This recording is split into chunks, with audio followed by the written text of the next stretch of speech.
البتہ پولیس کے کھاتوں میں صرف اس کے جرم کی کہانیاں ہی ملتی ہیں، البتہ اس کی سخاوت کی کہانیاں بمبئی، بالی ووڈ کی فلموں نیا خان اور دیا دان میں دکھائی گئیں۔ ڈان بننے والا یہ معصوم سا لڑکا بمبئی کی بل کھاتی گلیوں میں خالی ہاتھ قسمت آزمانے آیا تھا۔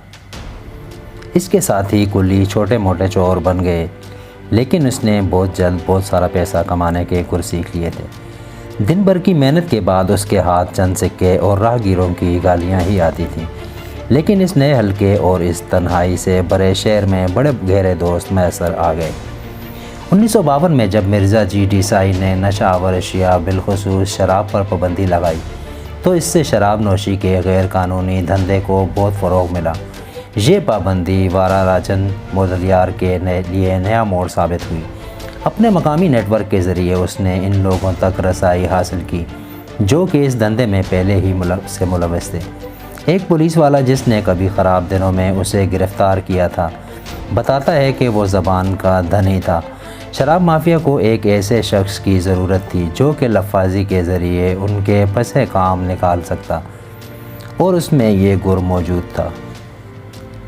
اس میں یہ صلاحیت کوٹ کوٹ کر بھری تھی کہ وہ اپنی کوئی بھی بات منوا سکتا تھا، حتیٰ کہ پوری فوج کو موت کے گھاٹ اتار کر بھی اس کا جواز پیش کر سکتا تھا۔ ایسے ٹاپ ہل سینٹرل ممبئی میں اپنا بیس بنانے میں چند ہی دن لگے۔ اسی علاقے میں وارا راجن کو وارا بھائی بنا دیا۔ اس علاقے کے گلی کوچوں نے ایک معصوم نوجوان کو ایک مشہور ڈان میں ڈھلتے دیکھا ہے۔ اس علاقے کے جغرافیہ نے اسے وارا راجن کے کاروبار کے لیے انتہائی موزوں بنا دیا۔ جگہ جگہ پھیلی جھگیوں میں جانا اور جرائم پیشہ افراد کو تلاش کرنا پولیس کے بس کی بات بھی نہ تھی۔ غریب جھگی بازیوں کے ساتھ ہی بہت سے غیر قانونی تارکین وطن بھی وہاں آباد تھے۔ ایک پولیس والے کے مطابق ان دنوں اس علاقے میں یہ بات لوگوں کے لیے فخر کا باعث تھی کہ ان کا نام پولیس کی چارج شیٹ میں موجود ہے۔ یہ لوگ FIR میں اپنے نام ایسے فخر سے گنواتے تھے گویا کہ انہیں کوئی ایوارڈ مل گیا ہو۔ چھوٹے موٹے جرائم میں پکڑے جانے والوں کا تو خوب مذاق اڑایا جاتا تھا۔ مقامی افراد اور رشوت خور پولیس والوں کی مدد سے بمبئی شہر میں مے خانے کھولے جانے لگے۔ جن دنوں وارا راجن نے اس کاروبار میں قدم رکھا، ان دنوں یہ کام اپنے اولین مراحل سے گزر رہا تھا۔ یہ علاقہ ان دنوں غیر برہمن تعاملوں سے بھرا پڑا تھا۔ جگہ جگہ شراب کی بھٹیاں لگی ہوئی تھیں۔ پولیس کی فائلوں سے اندازہ ہوتا ہے کہ وارا راجن نے اس کاروبار میں سب سے زیادہ پیسہ کمایا۔ اس نے جنوبی ہندوستان سے اپنے تعلق کا خوب فائدہ اٹھایا۔ اس نے لوگوں کو ہم نوا بنا کر شراب کے دھندے کی بنیاد رکھی۔ اس نے اپنے نیٹ ورک کو مضبوط بنیادوں پر استوار کرنے کی غرض سے دیگر علاقوں کا بھی رخ کیا۔ تامل ناڈو سے آنے والے تمام بے روزگار افراد بالاخر وارا راجن سے ملتے اور اس دھندے کے حصے بن جاتے۔ ٹھیلے سے دکان، دکان سے بٹی، بٹی سے سپلائی اور بالاخر پرائیویٹ آرمی کی صورت میں یہ شخص اپنا اثر و رسوخ بڑھاتا ہی چلا گیا۔ ایک صحافی پردیپ سندھ جو کہ اس کاروبار پر گہری نظر رکھے ہوئے تھا، لکھتا ہے کہ وارا راجن بھائی کی بادشاہت کا دار و مدار مکمل طور پر غیر قانونی شراب کی وصولی اور تقسیم پر تھا۔ شراب ٹائر کی ٹیوبوں میں بھر کر سپلائی کی جاتی تھی۔ وہ مزید لکھتا ہے کہ اس کی شراب سپلائی کرنے والوں میں بہت سے ریٹائرڈ اور معطل کیے گئے پولیس والے شامل تھے جنہوں نے پیسے کی چکا چوند دیکھ کر اپنی لائن تبدیل کر لی تھی۔ ٹائر کے علاوہ شراب کی سپلائی مشکیزوں اور کار کی ڈکی میں رکھے ڈرموں میں بھی کی جاتی رہی۔ رپورٹ کے مطابق بمبئی میں ان گاڑیوں کو بآسانی پہچانا جا سکتا تھا۔ ان کی اگلی سیٹ زیادہ سے زیادہ گنجائش پیدا کرنے کی غرض سے ہٹا لی جاتی تھی۔ ایسی پولیس چیک پوسٹیں جہاں انہیں سخت تلاشی دینا پڑتی تھی اسے وہ لوگ گرم جگہوں کے نام سے پکارا کرتے تھے۔ ایسی پوسٹوں سے گزرنے والی سپلائی کے ساتھ ایک گاڑی اور چلا کرتی تھی۔ سخت چیکنگ کی صورت میں اس گاڑی کا کام پولیس والوں کو مصروف رکھنا ہوتا تھا۔ وارا راجن کے ہاتھ اس وقت بے تحاشا قوت آئی جب وہ بمبئی شہر میں کسی بھی شخص کے لیے غیر قانونی راشن کارڈ، بجلی کا کنیکشن اور پانی کی سپلائی وغیرہ حاصل کرنے کے قابل ہو گیا۔ وہ مقامی انتظامیہ کے مقابلے میں زیادہ مستعدی سے کسی شخص کو وہاں کا شہری بنا سکتا تھا۔ لوگوں کا ایک طوفان بمبئی شہر کی جانب امٹنے لگا۔ آنے والوں میں بالخصوص جنوبی بھارت کے لوگ بڑی تعداد میں تھے۔ یہ لوگ کرناٹک، تامل ناڈو، آندھرا پردیش اور کیرالہ جیسے پسماندہ علاقوں سے یہاں آ رہے تھے۔ دیکھتے ہی دیکھتے کچی آبادیاں دور دور تک پھیلنے لگیں۔ یہ بات غلط نہیں ہوگی کہ وارا راجن نے دھروی کے علاقے کو ایشیا کی سب سے بڑی کچی آبادی بنا ڈالا۔ اس نے کچھ ایسا بندوبست کر رکھا تھا کہ لوگ اندھا دھن اس کے لیے کام کیے جا رہے تھے۔ 1960 کی دہائی کی پریس رپورٹوں کے مطابق صرف غیر قانونی شراب کے دھندے سے ہی وہ 12 کروڑ روپے سالانہ کما رہا تھا۔ یہ اس وقت ایک بہت بڑی رقم تھی۔ ان دنوں کسی خفیہ کاروبار میں اتنی بڑی رقم کمانا معنی رکھتا تھا۔ وارا راجن کا کنٹرول صرف اپنے کاروباری حلقے میں تھا، بلکہ ارد گرد کے لوگ بھی اس کے زیر اثر آ چکے تھے۔ جب وارا راجن کے کارندے شراب بناتے تو برتنوں کی آواز سے قریب ہی رہنے والے ایک پڑوسی کو بہت الجھن محسوس ہوتی۔ اس پر اس نے انچاپ ہل پولیس اسٹیشن میں شکایت کر دی۔ وہ شخص آج تک انچاپ ہل پولیس اسٹیشن کے ریکارڈ میں لاپتہ افراد کی فہرست میں موجود ہے۔ دارا اور اجن کو اس بات کا بخوبی اندازہ تھا کہ اپنے نام پر چلائے جانے والے اس دھندے میں انتہائی ہوشیاری کا مظاہرہ کرنا تھا، گو کہ اس نے رشوت کے بل بوتے پر انٹیلیجنس نیٹ ورک تو ناکام بنا دیا تھا، لیکن دوسرا سراب بھی کھلا تھا۔ 1960 کی دہائی میں چھپنے والی ایک پریس رپورٹ میں کئی انکشافات کیے گئے۔ رپورٹ کے مطابق پولیس نے اڈا 5000 روپے بھتہ وصول کر رہی تھی۔ ہر پولیس اسٹیشن کی زیر نگرانی اس قسم کے 75 سے 150 اڈے چلائے جا رہے تھے۔ اڈے کے مالکان صرف ایک مضافاتی علاقے سے 50,000 روپے ماہوار کما رہے تھے۔ تارا راجن نے کام کو مزید بہتر بنانے کی غرض سے علاقوں کو بانٹ رکھا تھا۔ ایک علاقہ کے کارکن دوسرے علاقے میں مداخلت نہیں کر سکتے تھے۔ ان لوگوں کے مابین زیادہ سے زیادہ منافع کمانے کی دوڑ لگی رہتی تھی۔ اپنے کاروبار پر نظر رکھنے کی غرض سے اس نے تامل ناڈو سے آئے ہوئے 2 افراد کو اپنا نائب مقرر کر رکھا تھا۔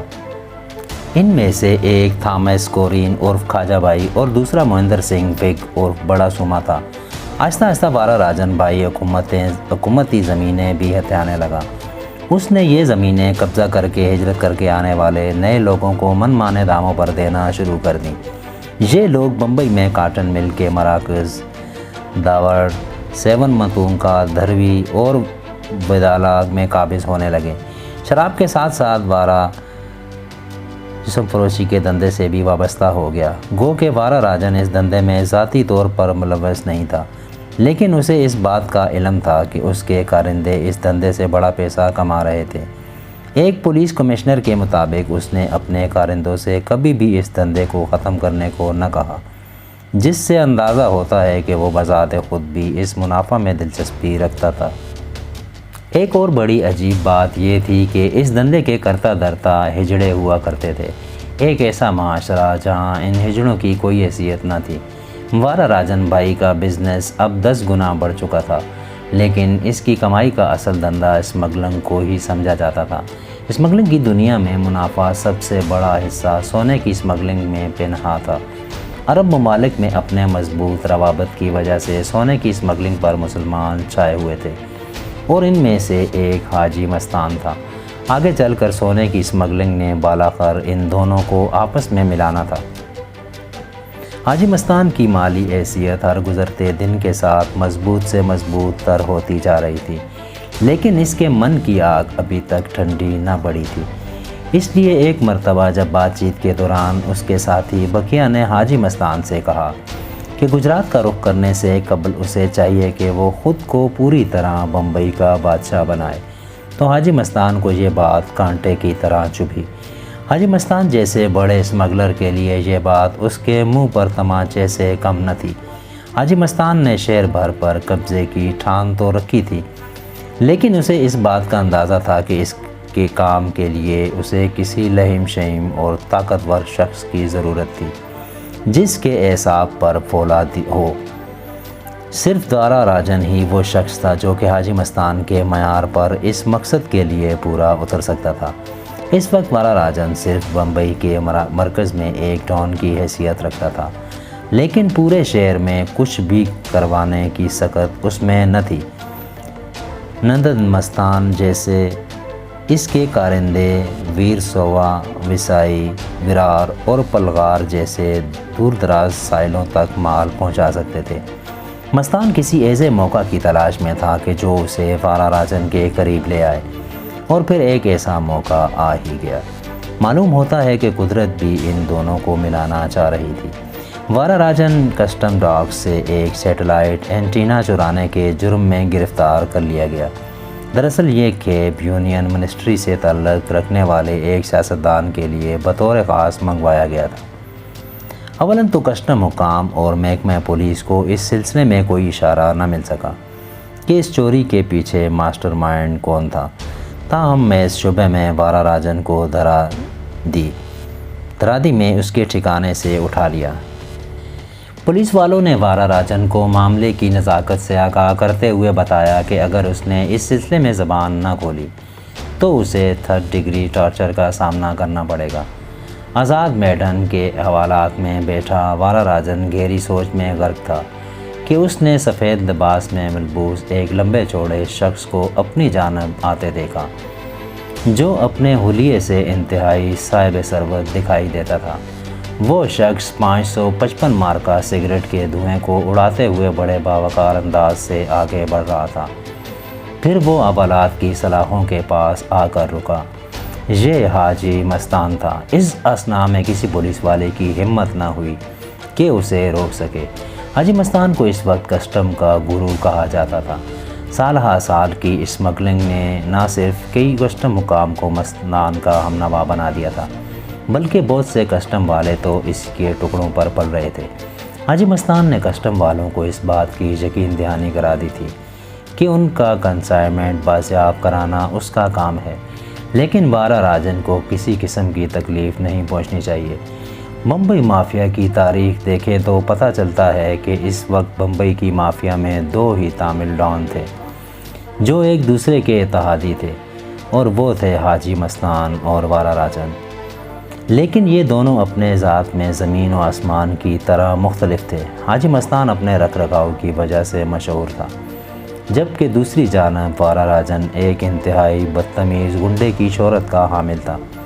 حاجی مستان وارا راجن کے قریب آیا اور اسے تحالیوار کہا۔ وارا تامل زبان میں حاجی مستان کی زبان سے سلام سن کر بہت حیران ہوا۔ وارا اور اجن دیر ورتا حیرت میں پڑ گیا۔ اس کے بعد دونوں میں کچھ دیر تامل زبان میں تبادلہ خیال ہوا۔ دراصل تحالیوار کسی شخص کو انتہائی عزت دینے کے لیے کہا جاتا ہے۔ جب سے وارا راجن حوالات میں پڑا تھا، کسی شخص نے پہلی مرتبہ اس سے تمیز کے ساتھ بات کی تھی، اور وہ بھی اس کی اپنی زبان میں۔ ایک جانب تو باعزت انداز سے وارا کو پکارنے کے سبب وہ حاجی مستان کا ہم نوا بنا، جبکہ دوسری جانب حاجی مستان تامل زبان میں اس کے لیے بات کر رہا تھا کہ پولیس والوں کو اس بات کا قطعاً اندازہ نہ ہو کہ حاجی مستان وارا راجن کے ساتھ مل کر کام کرنے کا کوئی منصوبہ بنا رہا ہے۔ کچھ دیر کی گپ شپ اور معمول کی باتیں کرنے کے بعد حاجی مستان کو اندازہ ہو گیا کہ اب دونوں کے درمیان اجنبیت کی دیواریں حائل نہیں رہیں، تو مستان نے وارا راجن سے براہ راست اپنا مدعا پیش کیا۔ ان لوگوں کو وہ سیٹلائٹ اینٹینا واپس کر دو، اور میرا یقین کرو کہ میں تمہیں ایسے ایسے گر بتاؤں گا کہ پہلے سے زیادہ دولت کماؤ گے۔ اس بات نے وارا اور اجن کو حیرت زدہ کر دیا۔ وارا راجن سوچ بھی نہ سکتا تھا کہ حاجی مستان کسٹم والوں کی زبان بولے گا۔ اس بات پر اس نے تیوری چڑھاتے ہوئے کہا، اور اگر میں یہ کہوں کہ میرے پاس اینٹینا ہے ہی نہیں، یا اگر ہے بھی تو وہ میں کبھی بھی انہیں نہیں دوں گا۔ مستان نے بڑے ہی دھیمے اور ٹھنڈے انداز سے کہا، اگر تم سمجھتے ہو کہ ایسا کر کے تم کوئی فائدہ اٹھا سکتے ہو تو یہ تمہاری غلط فہمی ہوگی۔ میرا اس سے کوئی نقصان نہیں ہوگا۔ میرا کاروبار تو سونا اور چاندی ہے۔ میں چور بازار میں بیچی جانے والی چھوٹی موٹی چیزوں پر ہاتھ نہیں ڈالتا۔ میں تمہیں ایک ایسی پیشکش کر رہا ہوں جسے کوئی ذی شعور انسان ٹھکرانے کی بے وقوفی نہیں کر سکتا۔ اینٹینا واپس کر دو اور سونے کے کاروبار میں میرے ساتھ شریک بن جاؤ۔ اتنی بڑی آفر سن کر وارا راجن ایک مرتبہ گہری سوچ میں غرق ہو گیا۔ گویا کہ مستان نے چند ہی الفاظ میں پورا فلسفہ حیات اس کے سامنے رکھ دیا تھا۔ نہ صرف اپنے انداز گفتگو، حاجی مستان نے وارا راجن کے خدشات کو کافی حد تک رفع کر دیا تھا، بلکہ اسے ایک ایسی آفر بھی کر دی تھی جسے ٹھکرانا بہت مشکل تھا۔ یہ ایسا وقت تھا کہ حاجی مستان اور وارا راجن کے مقابلے میں نہ صرف انتہائی دولت مند تھا، بلکہ اس کا اثر و رسوخ بھی زیادہ تھا۔ دوسری جانب وارا راجن نے اس دنیا میں ابھی نام پیدا کرنا تھا۔ اس پارٹنرشپ کی آفر نے بالاخر وارا راجن کو حاجی مستان کی شخصیت کی جانب کھینچنا شروع کر دیا، گویا کہ مغناطیس لوہے کو اپنی جانب کھینچ رہا تھا۔ حاجی مستان نے وارا راجن کو اتنی بڑی پیشکش کر کے گہری سوچ اور شش و پنج میں مبتلا کر دیا تھا، اور وارا راجن نے آخر پوچھ ہی لیا، مستان، ان سب باتوں سے تمہیں کیا فائدہ پہنچے گا؟